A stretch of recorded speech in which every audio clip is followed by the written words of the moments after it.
병의 99%는 나쁜 생활 습관에서 시작된다. 특별한 질병이 없는데도 왜 여기저기가 아프고 불편한 걸까? 나이 들면 몸이 예전 같지 않은 게 당연한 걸까? 결론부터 말하자면 그렇지 않다. 당신이 이유 없이 아프고 피곤한 것은 잘못된 생활 습관 때문이다. 이번 영상에서는 우리 몸에 만성염증이 생기는 이유, 돈 안 들이고 염증 수치를 낮출 수 있는 방법, 아픈 몸을 건강하게 되돌릴 수 있는 생활 습관들에 대해 알려드릴 텐데요. 집에서도 돈 안 들이고 할 수 있고 전혀 어렵지 않으니 걱정하지 않으셔도 됩니다. 누구나 쉽게 이해하실 수 있도록 핵심만 정리해 드리겠습니다. 지금 시작합니다. 책 의사의 반란부터 같이 보시죠. 염증은 왜 생기는 걸까? 흔히들 신체의 한 부분에 통증과 함께 이상 소견이 나타나면 염증 반응이 생겼다고 이야기하곤 한다. 그런데 염증이 무엇이냐고 물어보면 대답할 사람이 별로 없다. 그냥 고름이 나오는 것 아니냐고 대답할 뿐이다. 여기서 고름이 나오는 염증 반응은 감염에 의해 생기는 염증이다. 한마디로 외부에서 들어온 이물질과 싸운 면역세포들의 시체가 고름이 된다고 생각하면 된다. 사실 우리 몸에서는 머리끝에서 발끝까지 염증이 생길 수 있다는 사실 알고 있는가? 눈에 생기는 결막염, 코에 생기는 비염, 귀에 생기는 중이염, 식도에 생기는 역류성, 식도염 등 우리 몸 곳곳에서는 염증이 생길 수 있다. 염증이 생겼을 때는 통증을 동반하게 된다. 그리고 여기서의 통증은 바로 혈액순환과 관련이 있다. 염증이란 손상된 조직을 회복하기 위해 혈류를 늘리는 반응이기 때문이다. 하지만 이렇게 염증이 분명 우리 몸에 꼭 필요하고 살기 위해 거쳐야 하는 과정임에도 염증이 생기면 불편한 증상 때문에 대부분 약부터 찾게 된다. 약국에서, 병원에서 처방받아 먹는 약들은 어떤 원리로 염증 반응을 완화시킬까? 바로 앞서 말씀드린 혈관이 확장되어 혈류를 증가시키려는 반응을 억제하는 원리다. 혈관을 수축하게 함으로써 통증을 줄이는 약들인 것이다. 하지만 이런 약들은 증상을 억누르기만 할 뿐 우리 몸을 회복시키지는 않는다. 회복되지 못한 상태로 남아있다가 약 기운이 떨어지면 다시 혈류를 증가시키려 하고 그러면 다시 통증이 생기고 그 때문에 한 알 먹었던 진통제가 시간이 흐르면서 두 알이 되고 네 알이 되는 것이다. 또 네 알의 약이 통증을 완전히 없애주고 재발하지 않게 해주면 좋겠는데 실상은 그렇게 약을 먹어도 또다시 생기는 통증으로 괴로워하는 사람들이 많은 것을 볼 수 있다. 그렇다면 도대체 어떻게 해야 염증 수치를 낮출 수 있을까? 돈 안 들이고도 효과적으로 만성염증을 없앨 수 있는 방법은 없을까? 가장 중요한 건 바로 생활 습관부터 차차 개선해 나가는 것이다. 여기서 책 짠맛의 힘을 잠깐 들여다보도록 하자. 첫 번째로 우리는 소금을 통해 염증을 다스릴 수 있다. 최근 소금이 염증을 제어한다는 사실을 밝힌 흥미로운 연구 결과가 나왔다. 미국과 독일 공동 연구진이 기고한 논문을 보면 소금이 인체에 침입한 세균을 물리치는 면역력을 기르는 데 기여한다는 내용이 나온다. 소금 섭취가 인체에 미치는 영향을 실험하던 도중 상처가 난 피부에 고농도의 소금이 축적된다는 것을 발견한 것이다. 사실 소금물에서 살아남을 수 있는 세균은 없다. 바닷가에서 놀 때는 조개 껍질이나 바위에 상처가 나도 덧나지 않고 잘 아물었던 것도 옛날 할머니들이 상처 난 아이에게 된장을 발라주었던 것도 모두 소금기 때문이다. 동서양을 막론하고 전염병, 역병이 돌면 소금으로 막았다. 다치거나 찢어지고 베었을 때 소금을 먹거나 뿌리면 빨리 아문다. 잇몸이나 치아의 염증으로 통증이 심할 때도 소금이 도움이 된다. 여드름이나 종기, 뾰루지, 농, 아토피, 류머티즘, 간염, 결막염 등 모든 염증에는 소금이 필요하다. 간이 안 된 음식은 빨리 상하는데 간간하게 절여놓으면 잘 썩지 않듯 사람의 몸도 싱거우면 염증에 시달린다. 그래서 자주 염증에 시달리는 사람은 질 좋은 소금을 구해 평소에도 꾸준히 먹는 것이 좋다. 된장국이나 미역국, 콩나물국 등에 소금이나 조선간장을 타서 뜨겁게 먹고 땀을 내줘도 좋다. 물과 소금을 충분히 보충해주고 몸을 따뜻하게 해주면 염증이 더는 진행되지 않아서 회복이 빠르다. 그렇지 못할 경우 콧물, 코막힘, 가래 같은 증상이 심해져 기관지염, 중이염, 폐렴 등으로 진행될 수 있다. 몸을 따뜻하게 해서 땀을 내고 수분을 보충할 때도 맹물보다 간간한 소금물을 마시면 탈수를 예방할 수 있다. 여기 당뇨병 진단을 받았던 60대 중반 J씨의 사례를 같이 들어보자. 60대 중반 J씨는 당뇨 진단을 받고 나서 꾸준히 건강관리를 해오고 있었다. 식이요법과 규칙적인 운동으로 혈당 관리를 해왔는데 언제부턴가 약을 써도 혈당이 조절되지 않아서 고민 중이었다. 온몸에 부기가 있었고 잠을 자도 개운하지가 않았다. 밤에 한두 번은 소변 때문에 잠이 깨는 야간뇨가 있었는데 이때의 요실금 증상, 어지럼증, 손발 저림, 머리 숱이 가늘어지고 숱이 없는 것 모두 전형적인 소금 부족 증상이다. 소금의 중요성을 알고 나서는 그동안 해왔던 채식 위주의 저염식 식이요법이 자신에게 맞지 않는다는 것을 알게 되었다. 전에는 건강을 생각해 외식은 거의 하지 않았고 음식을 할 때도 재료 본연의 맛을 살리기 위해 나물이나 국 등에도 간을 거의 하지 않았다. 그런데다 반찬은 채식 위주로 먹다 보니 염분이 많이 부족했던 것이다. 노폐물과 수분을 배출하는 힘이 약해 있어서인지 음료수나 물을 많이 마시지 않는데도 늘 부기가 있었다고 한다. 이런 경우는 신장의 기능이 약해져 생기는 당뇨다. 혈당 수치를 맞추기보다 뿌리인 신장을 튼튼하게 하기로 했다. 혈당 조절이 안 되는 이유도 신장의 힘이 약해져 있었기 때문이다. 신장의 힘부터 키워놓으면 혈당 조절은 저절로 된다는 것을 이해한 뒤 물과 염분 섭취를 하기로 했다. 억지로 싱겁게 먹다가 입맛에 맞춰 간을 해서 먹으니 맛도 좋고 소화도 잘 되어 속이 편해졌다. 식사 외에 하루 2번 정도 소금차를 마셔 몸을 따뜻하게 하고 부족한 염분과 수분을 보충해 주었다. 그 후로는 혈당 수치를 잴 때마다 본인도 깜짝 놀랄 만큼 혈당 조절이 잘 되었다. 잡곡으로 기본 영양을 잘하고 있었으며 걷기, 취미활동 등 건강한 생활 습관을 가지고 있어 여기에 소금이 더해지니 효과가 빨리 나타났다. 밤에 일어나 화장실 가는 일이 없어지고 요실금과 어지럼증도 사라졌다. 부기가 빠지자 몸도 가벼워졌다. 그런데 건강하게 살려면 소금을 얼마나 어떻게 먹어야 하는 걸까? 일단 소금과 물의 균형을 맞춰줘야 한다. 물은 우리 몸의 70%를 차지하며 온갖 소화액과 호르몬, 진액을 만들어낼 뿐 아니라 혈액의 원료, 체액의 주성분이 된다. 하지만 이렇게 중요한 물이라도 물만 많이 마시면 위험해진다. 아니, 억지로 마시려고 해도 목구멍으로 잘 넘어가지 않는다. 억지로 넘긴다 해도 소변만 마려울 뿐 몸이 수분을 품을 수 없다. 물이 먹히지 않는데 의식적으로 많이 마시려고 애쓰는 사람이 많다. 세계보건기구의 물 권장량은 1.5리터고 소금 권장량은 5g이다. 우리 몸의 혈중 염도인 0.9%를 기준으로 두고 단순 비교를 해도 농도가 전혀 맞지 않는다. 1.5리터 기준이면 12.5g, 최소 10g 이상 되어야 염도가 맞는다. 저염식을 하면서 물까지 많이 마시면 체액의 염도를 맞추느라 우리 몸은 이뇨작용을 통해 수분을 소변으로 배출하게 된다.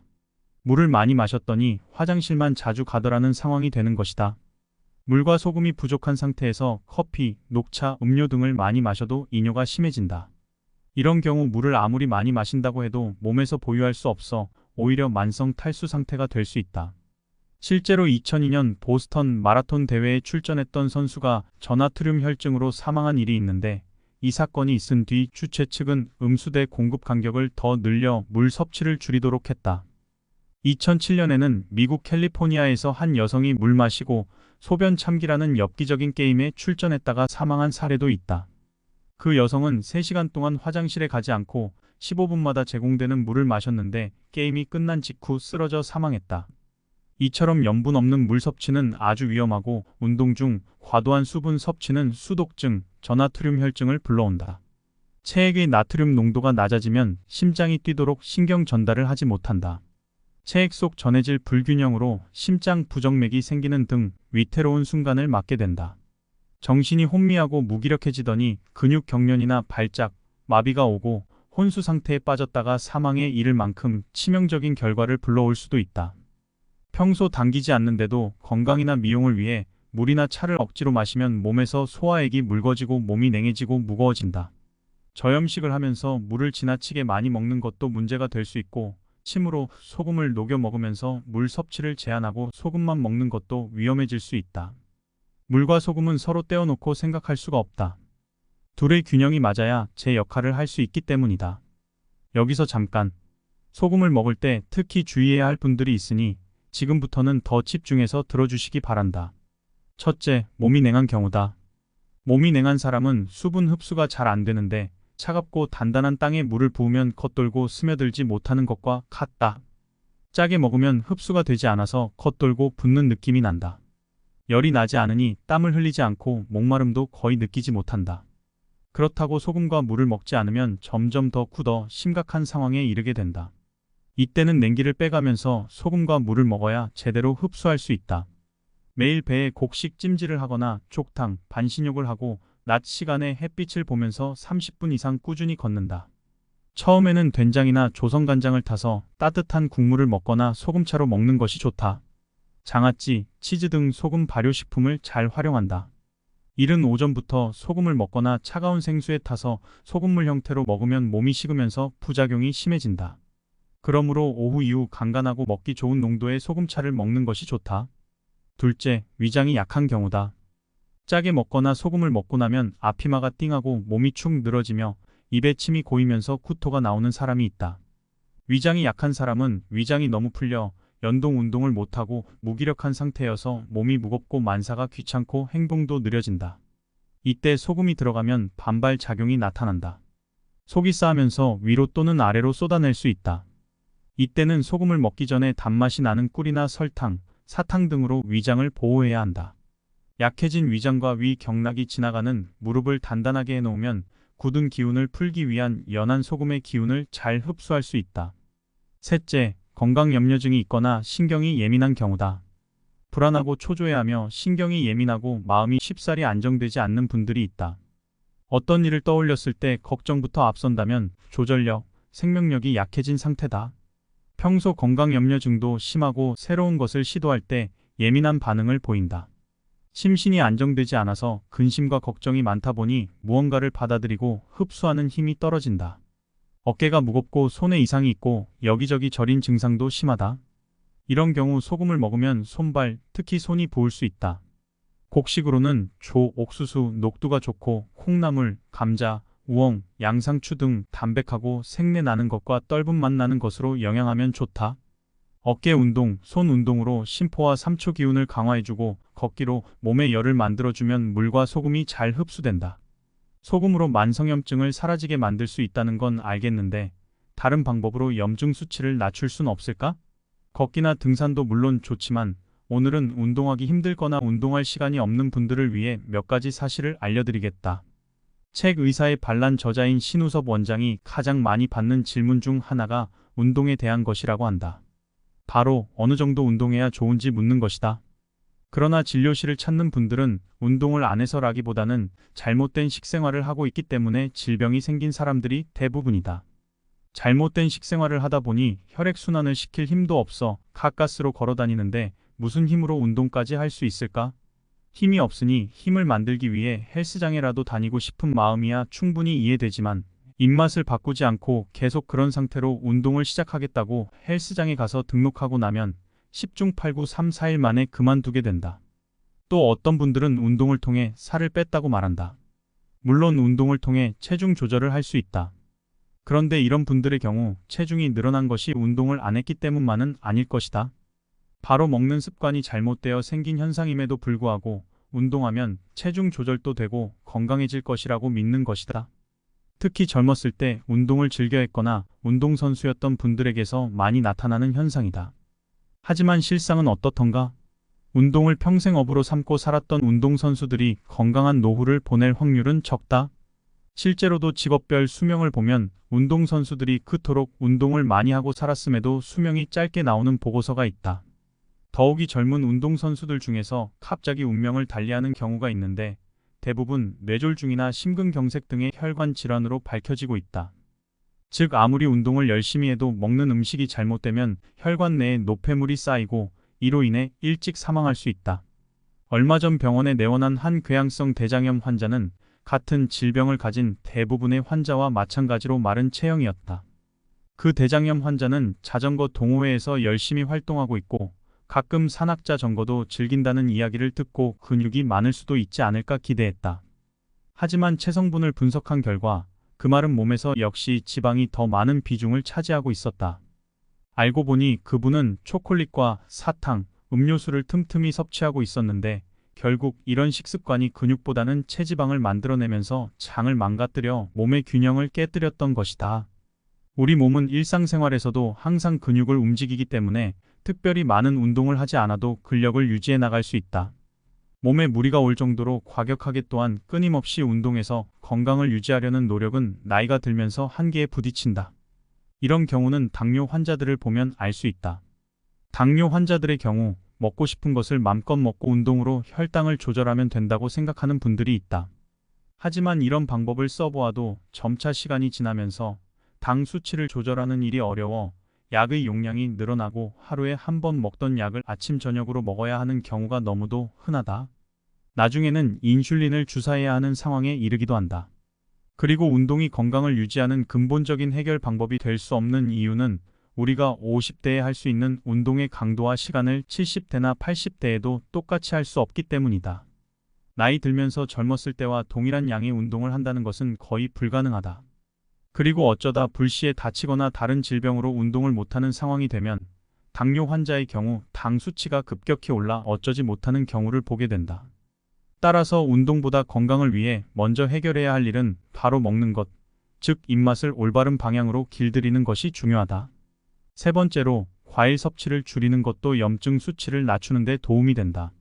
현대인들은 신선한 채소와 과일이 우리 몸에 꼭 필요하고 많이 먹어야 건강해진다는 생각에 자주 또 많이 먹으려고 한다. 그것도 씹어서 먹는 게 아니라 아침마다 갈아서 또는 즙을 내어 먹는다. 많이 먹어야 한다고 생각하기 때문이다. 그러나 이렇게 먹는 과일은 되레 우리 몸에 해가 될 수 있다. 우리가 필요로 하는 에너지를 곡식으로부터 섭취하는 것은 몸에 무리가 없지만 과일은 부드럽고 달콤하여 빨리 체내에 흡수되어 그만큼 빨리 혈당을 높였다가 빨리 떨어뜨리는 단점이 있다. 과일에는 과당이라는 당분이 존재하는데 이것이 장에 무리를 주는 경우가 많다. 장누수 증후군의 원인이 되는 것이다. 실내로 대장의 염증성 질환인 궤양성 대장염 환자들은 과일을 먹으면 바로 혈변이 나오고 설사를 하는 경우가 많다. 정상적인 장을 가진 사람들도 과일을 많이 먹으면 변이 풀리고 묽어지는 것이다. 견과류와 과일 위주로 식사를 했다가 췌장에 무리가 와서 병원 신세를 지는 경우도 많다고 하니 인간에게 과일은 결코 주식이 될 수 없음을 반드시 기억해 두길 바란다. 지금까지의 글은 책 의사의 반란과 백년 면역력을 키우는 짠맛의 힘에서 가져왔는데요.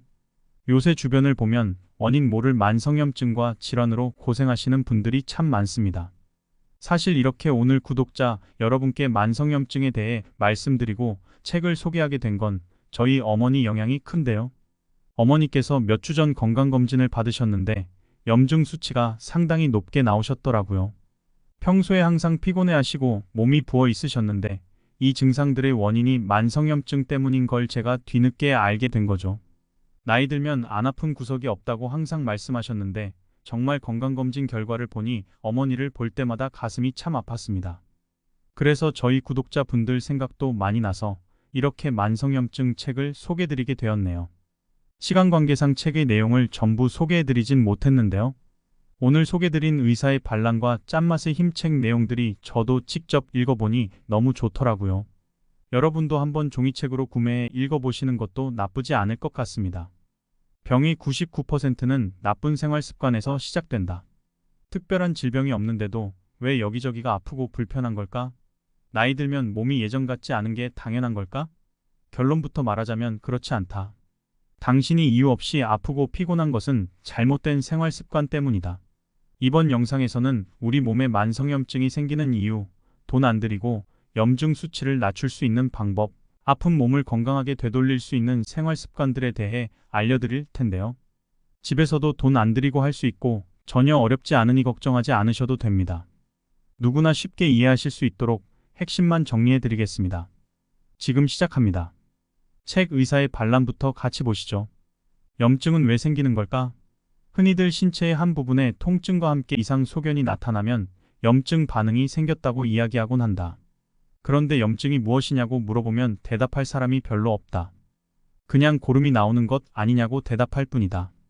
여기서 고름이 나오는 염증 반응은 감염에 의해 생기는 염증이다. 한마디로 외부에서 들어온 이물질과 싸운 면역세포들의 시체가 고름이 된다고 생각하면 된다. 사실 우리 몸에서는 머리끝에서 발끝까지 염증이 생길 수 있다는 사실 알고 있는가?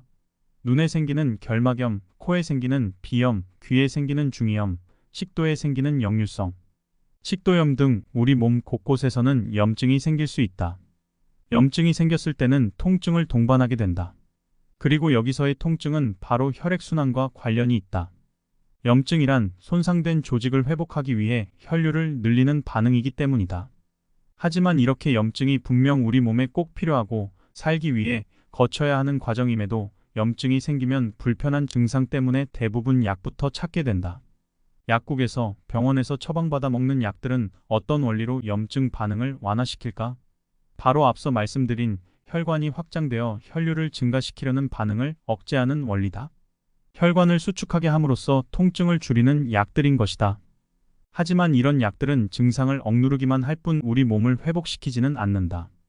회복되지 못한 상태로 남아있다가 약 기운이 떨어지면 다시 혈류를 증가시키려 하고 그러면 다시 통증이 생기고 그 때문에 한 알 먹었던 진통제가 시간이 흐르면서 두 알이 되고 네 알이 되는 것이다.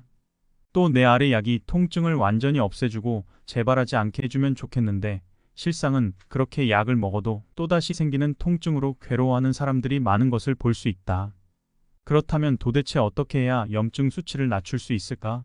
돈 안 들이고도 효과적으로 만성염증을 없앨 수 있는 방법은 없을까? 가장 중요한 건 바로 생활 습관부터 차차 개선해 나가는 것이다. 여기서 책 짠맛의 힘을 잠깐 들여다보도록 하자. 첫 번째로 우리는 소금을 통해 염증을 다스릴 수 있다. 최근 소금이 염증을 제어한다는 사실을 밝힌 흥미로운 연구 결과가 나왔다. 미국과 독일 공동 연구진이 기고한 논문을 보면 소금이 인체에 침입한 세균을 물리치는 면역력을 기르는 데 기여한다는 내용이 나온다. 소금 섭취가 인체에 미치는 영향을 실험하던 도중 상처가 난 피부의 고농도의 소금이 축적된다는 것을 발견한 것이다. 사실 소금물에서 살아남을 수 있는 세균은 없다. 바닷가에서 놀 때는 조개 껍질이나 바위에 상처가 나도 덧나지 않고 잘 아물었던 것도, 옛날 할머니들이 상처 난 아이에게 된장을 발라주었던 것도 모두 소금기 때문이다. 동서양을 막론하고 전염병, 역병이 돌면 소금으로 막았다. 다치거나 찢어지고 베었을 때 소금을 먹거나 뿌리면 빨리 아문다. 잇몸이나 치아의 염증으로 통증이 심할 때도 소금이 도움이 된다. 여드름이나 종기, 뾰루지, 농, 아토피, 류머티즘, 간염, 결막염 등 모든 염증에는 소금이 필요하다. 간이 안 된 음식은 빨리 상하는데 간간하게 절여놓으면 잘 썩지 않듯 사람의 몸도 싱거우면 염증에 시달린다. 그래서 자주 염증에 시달리는 사람은 질 좋은 소금을 구해 평소에도 꾸준히 먹는 것이 좋다. 된장국이나 미역국, 콩나물국 등에 소금이나 조선간장을 타서 뜨겁게 먹고 땀을 내줘도 좋다. 물과 소금을 충분히 보충해주고 몸을 따뜻하게 해주면 염증이 더는 진행되지 않아서 회복이 빠르다. 그렇지 못할 경우 콧물, 코막힘, 가래 같은 증상이 심해져 기관지염, 중이염, 폐렴 등으로 진행될 수 있다.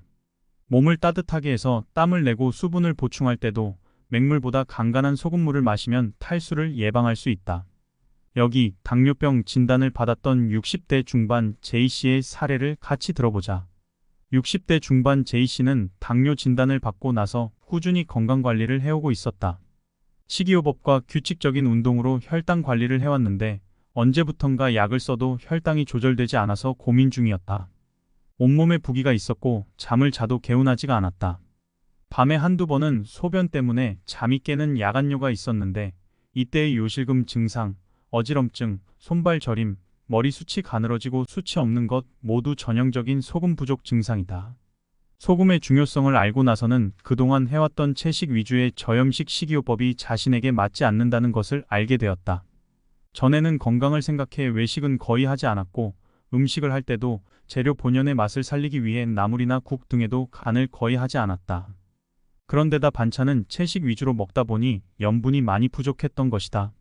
노폐물과 수분을 배출하는 힘이 약해 있어서인지 음료수나 물을 많이 마시지 않는데도 늘 부기가 있었다고 한다. 이런 경우는 신장의 기능이 약해져 생기는 당뇨다. 혈당 수치를 맞추기보다 뿌리인 신장을 튼튼하게 하기로 했다. 혈당 조절이 안 되는 이유도 신장의 힘이 약해져 있었기 때문이다. 신장의 힘부터 키워놓으면 혈당 조절은 저절로 된다는 것을 이해한 뒤 물과 염분 섭취를 하기로 했다. 억지로 싱겁게 먹다가 입맛에 맞춰 간을 해서 먹으니 맛도 좋고 소화도 잘 되어 속이 편해졌다. 식사 외에 하루 2번 정도 소금차를 마셔 몸을 따뜻하게 하고 부족한 염분과 수분을 보충해 주었다. 그 후로는 혈당 수치를 잴 때마다 본인도 깜짝 놀랄 만큼 혈당 조절이 잘 되었다. 잡곡으로 기본 영양을 잘하고 있었으며 걷기, 취미활동 등 건강한 생활 습관을 가지고 있어 여기에 소금이 더해지니 효과가 빨리 나타났다. 밤에 일어나 화장실 가는 일이 없어지고 요실금과 어지럼증도 사라졌다. 부기가 빠지자 몸도 가벼워졌다. 그런데 건강하게 살려면 소금을 얼마나 어떻게 먹어야 하는 걸까? 일단 소금과 물의 균형을 맞춰줘야 한다. 물은 우리 몸의 70%를 차지하며 온갖 소화액과 호르몬, 진액을 만들어낼 뿐 아니라 혈액의 원료, 체액의 주성분이 된다. 하지만 이렇게 중요한 물이라도 물만 많이 마시면 위험해진다. 아니, 억지로 마시려고 해도 목구멍으로 잘 넘어가지 않는다. 억지로 넘긴다 해도 소변만 마려울 뿐 몸이 수분을 품을 수 없다. 물이 먹히지 않는데 의식적으로 많이 마시려고 애쓰는 사람이 많다. 세계보건기구의 물 권장량은 1.5리터고 소금 권장량은 5g이다. 우리 몸의 혈중 염도인 0.9%를 기준으로 두고 단순 비교를 해도 농도가 전혀 맞지 않는다. 1.5리터 기준이면 12.5g, 최소 10g 이상 되어야 염도가 맞는다.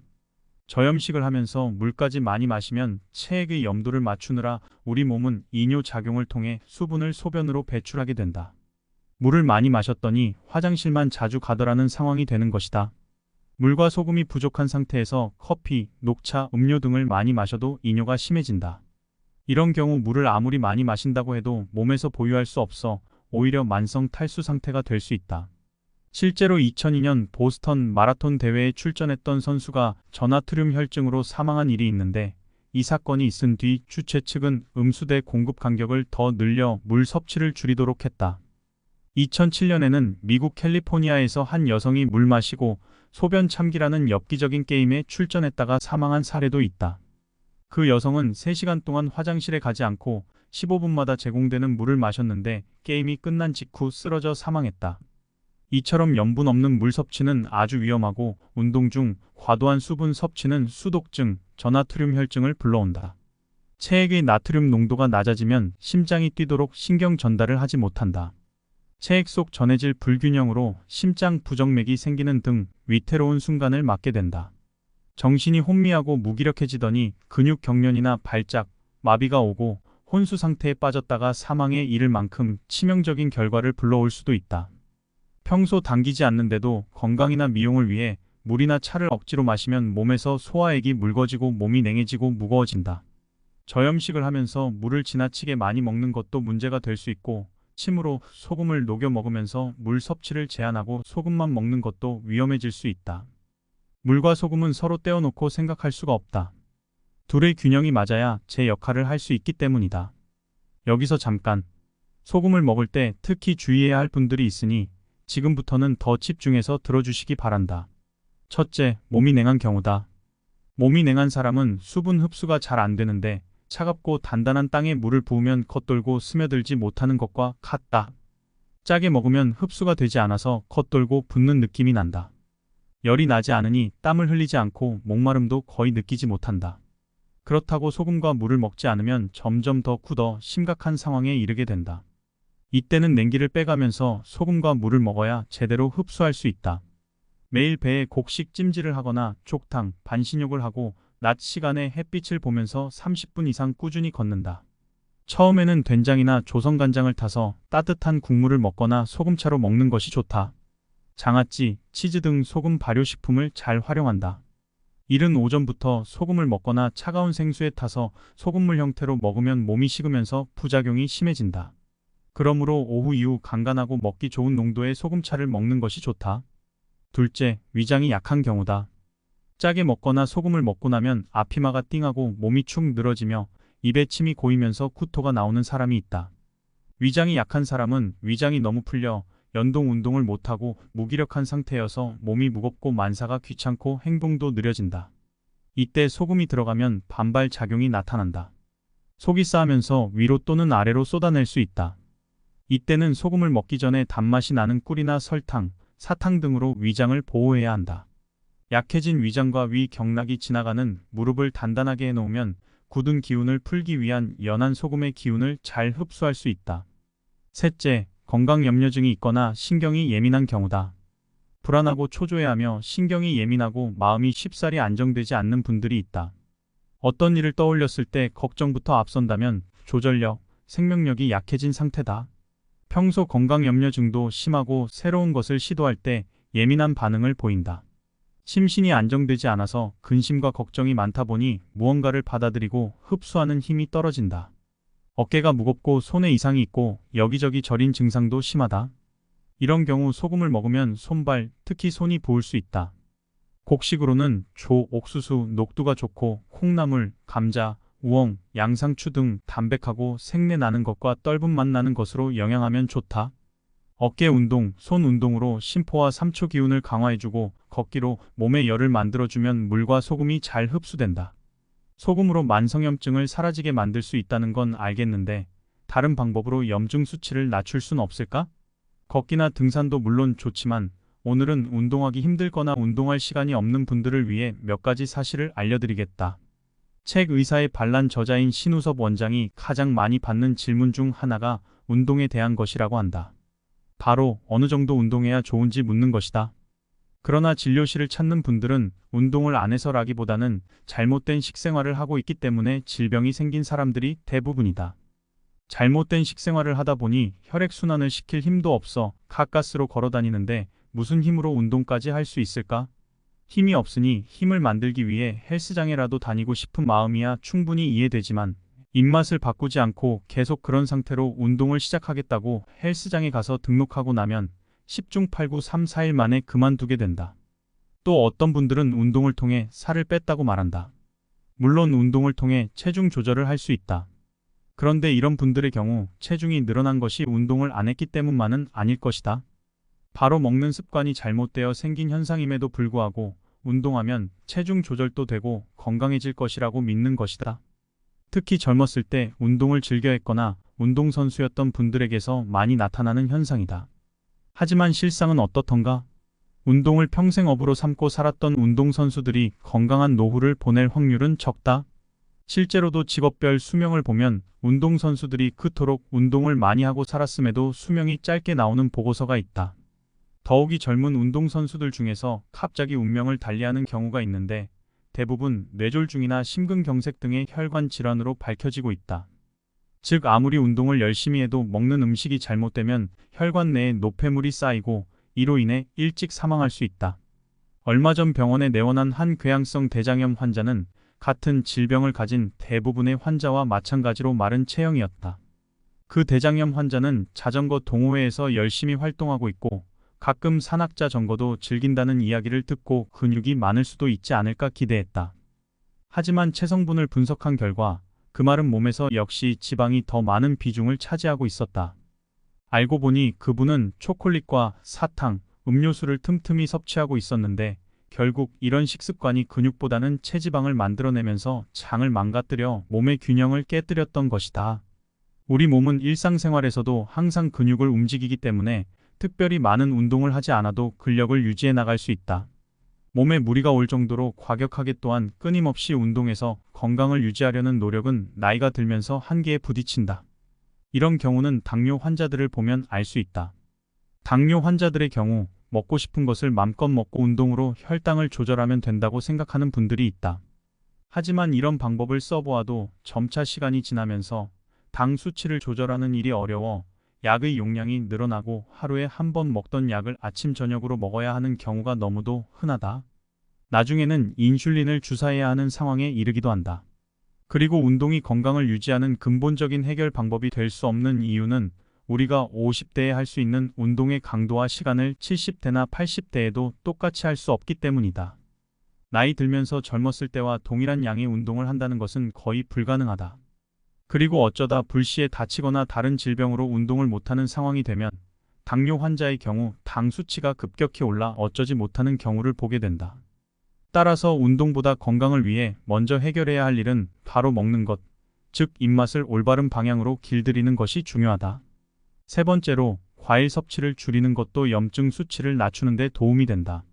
현대인들은 신선한 채소와 과일이 우리 몸에 꼭 필요하고 많이 먹어야 건강해진다는 생각에 자주 또 많이 먹으려고 한다. 그것도 씹어서 먹는 게 아니라 아침마다 갈아서 또는 즙을 내어 먹는다. 많이 먹어야 한다고 생각하기 때문이다. 그러나 이렇게 먹는 과일은 되레 우리 몸에 해가 될 수 있다. 우리가 필요로 하는 에너지를 곡식으로부터 섭취하는 것은 몸에 무리가 없지만 과일은 부드럽고 달콤하여 빨리 체내에 흡수되어 그만큼 빨리 혈당을 높였다가 빨리 떨어뜨리는 단점이 있다. 과일에는 과당이라는 당분이 존재하는데 이것이 장에 무리를 주는 경우가 많다. 장누수 증후군의 원인이 되는 것이다. 실내로 대장의 염증성 질환인 궤양성 대장염 환자들은 과일을 먹으면 바로 혈변이 나오고 설사를 하는 경우가 많다. 정상적인 장을 가진 사람들도 과일을 많이 먹으면 변이 풀리고 묽어지는 것이다. 견과류와 과일 위주로 식사를 했다가 췌장에 무리가 와서 병원 신세를 지는 경우도 많다고 하니 인간에게 과일은 결코 주식이 될 수 없음을 반드시 기억해 두길 바란다. 지금까지의 글은 책 의사의 반란과 백년 면역력을 키우는 짠맛의 힘에서 가져왔는데요. 요새 주변을 보면 원인 모를 만성염증과 질환으로 고생하시는 분들이 참 많습니다. 사실 이렇게 오늘 구독자 여러분께 만성염증에 대해 말씀드리고 책을 소개하게 된 건 저희 어머니 영향이 큰데요. 어머니께서 몇 주 전 건강검진을 받으셨는데 염증 수치가 상당히 높게 나오셨더라고요. 평소에 항상 피곤해하시고 몸이 부어 있으셨는데 이 증상들의 원인이 만성염증 때문인 걸 제가 뒤늦게 알게 된 거죠. 나이 들면 안 아픈 구석이 없다고 항상 말씀하셨는데 정말 건강검진 결과를 보니 어머니를 볼 때마다 가슴이 참 아팠습니다. 그래서 저희 구독자분들 생각도 많이 나서 이렇게 만성염증 책을 소개드리게 되었네요. 시간 관계상 책의 내용을 전부 소개해드리진 못했는데요. 오늘 소개드린 의사의 반란과 짠맛의 힘 책 내용들이 저도 직접 읽어보니 너무 좋더라고요. 여러분도 한번 종이책으로 구매해 읽어보시는 것도 나쁘지 않을 것 같습니다.